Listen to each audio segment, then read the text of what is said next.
Ada apa dengan Sintayong ya? Sintayong ya, sehingga ia mendapat kritikan tajam dari ya Bung Toel, sehingga publik sepak bola, pecinta sepak bola Indonesia merujak ya Bung Toel dari segala arah, dari segala sisi.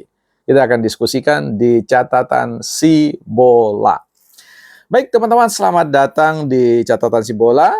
Ya, kita akan memberikan catatan, ya, mencatat sekaligus memberikan catatan-catatan kritis terkait tentang performa persepak bolaan di Indonesia, sehingga paling tidak kita adalah pemain ke-13, pemain ke-12 ya, dalam rangka untuk membuat tim kita jauh lebih baik. Baik, tema kita ini bicara tentang Bung Toel kritik kepemimpinan Sintayong ya, di mana Bung Toel sendiri ya kita tahu adalah seorang komentator, bahkan juga pernah mantan dari pengurus PSSI yang tentu prestasinya kemudian dipertanyakan oleh publik ya. Sementara ada hadir seorang pelatih dari Korea Selatan yang melalui tangan arsiteknya ia berhasil menoreh sejarah baru bagi persepak bolaan di Indonesia, mampu menembus perempat final dan siap-siap untuk memperebutkan ya tiket menuju Paris untuk Olimpiade. Ya, kita doakan itu berhasil. Apa sih sebenarnya yang menjadi ya kegalauan dari Bung Toel sehingga ia harus dengan terang-terangan dan terbuka secara tajam mengkritik keberadaan Sintayong yang adalah pelatih yang kita tahu sekali memiliki reputasi bukan kelas Asia tetapi kelas dunia ketika ia berhasil menumbangkan raksasa ya sepak bola dunia Jerman dalam Piala Dunia, memulangkan ya, membuat patah hati seluruh pecinta sepak bola di dunia di negara Jerman ya. Dan sekalipun kemudian kita tahu beritanya berikutnya bagaimana mereka tidak dihargai di publik sendiri sehingga harus dilempar bantal dan juga dilempar telur, tetapi di Indonesia kemudian dihujani dengan pujian-pujian dengan bunga ya. Saya kira ini sebuah apresiasi yang besar bagi pelatih Sintayong ya. Nah, kita tahu bahwa karir perjalanan Sintayong di dunia persepak bola namanya mulai muncul ketika ia bertransformasi dari seorang pemain menuju seorang pelatih, dan dalam kepelatihannya dia boleh menempatkan tim yang dia besut di Seongnam FC mampu untuk menjadi runner up dan juga menjuarai liga, dan kemudian yang saya katakan tadi mampu menumbangkan salah satu raksasa sepak bola dunia Jerman.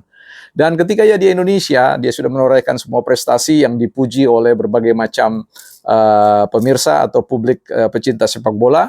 Namun kemudian harus berhadapan dengan respon yang sifatnya negatif ya, mudah-mudahan konstruktif ya, dari seorang pengamat sepak bola ya, Bung Toel, yang meragukan bahwa kepemimpinan Sintayong tidak terlalu berhasil karena dilihat dari data statistik pemain bahwa komposisi pemainnya dipenuhi dengan pemain-pemain Liga 1 yang notabene bahwa mereka memiliki kemampuan ya sudah jadi begitu ya.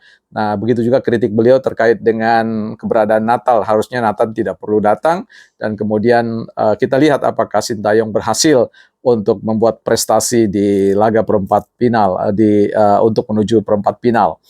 Ya, yang dikritik oleh Bung Toel itu masalah tentang kepemimpinan. Apa catatan yang ingin saya berikan? Ya, catatan Si Bola akan memberikan catatan ya, dan juga mencatat perdebatan-perdebatan itu.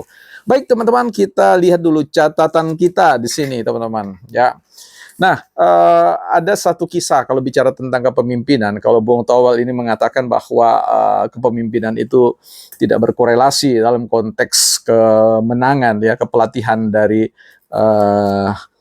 Sintayong, maka baiklah kita mengingat satu ungkapan yang mengatakan jauh lebih baik ya 1000 keledai dipimpin oleh seekor singa daripada 1000 singa dipimpin oleh seekor keledai. Artinya itu mau mengatakan bahwa kepemimpinan itu memiliki peran penting dalam konteks keberhasilan sebuah tim, di mana kehadiran seorang pemimpin itu sangat dibutuhkan, sebab ketiadaan kepemimpinan, apalagi kita bicara tentang kepemimpinan yang efektif, maka siapapun ya pemain dengan kualitas skill yang bagaimanapun akan mengalami kekacauan ya, ketidakmampuan untuk mensinergikan talent-talent mereka ya, seperti itu. Nah, kita lihat misalkan catatan yang ditulis oleh coach leadership ya, pelatih kelas dunia Maxwell, yang mengatakan dalam sebuah tulisan ya, a leader is one who know the way, guess the way, and show the way ya. Jadi dia mengatakan bahwa seorang pemimpin itu tahu tentang jalan ya, kemudian dia juga menunjukkan jalan, dan dia sendiri adalah melalui jalan itu. Artinya menapaki kaki-kakinya pada jalan itu. Jadi seorang pemimpin itu tahu dalam banyak perspektif ya, karena itu dia punya kemampuan visi ya, mampu menembus di kedalaman tentang seluruh bakat-bakat orang yang dipimpin, dan kemudian dia sendiri bersama-sama melakukan sebuah perjalanan. Bukan hanya sekedar tahu tentang apa itu jalan, tetapi dia juga tidak sekedar menunjukkan jalan, tetapi dia mau berjalan bersama. Dan Sintayong di situ mau berjalan bersama dengan tim, bukan hanya para pemain, tetapi juga para pelatih, bahkan oleh kita sebut sebagai pemerintah dan juga rakyat pecinta sepak bola di Indonesia. Nah, satu kutipan lagi yang menarik dari Warren Bennis ya, bicara tentang leadership is the capacity to translate a vision into reality. Nah, ini jadi seorang pemimpin itu memiliki kapasitas untuk menerjemahkan sebuah visi ya ke dalam sebuah realitas.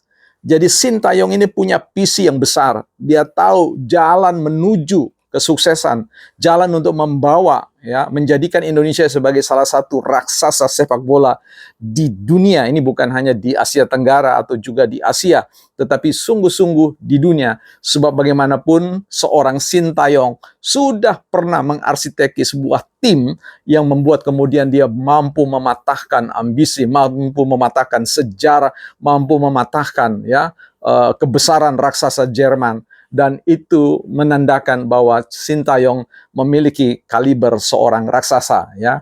Nah, sebagai seorang pelatih tentu dia memiliki memiliki peluang untuk mewujudkan impian para pecinta sepak bola negeri ini, dan juga tentu anak-anak asuhan yang saat ini dia telah hadir bersama-sama dengan mereka, berlatih, menguras tenaga, keringat, dan kemudian merajut asa untuk memenangkan apa yang harusnya bisa mereka menangkan.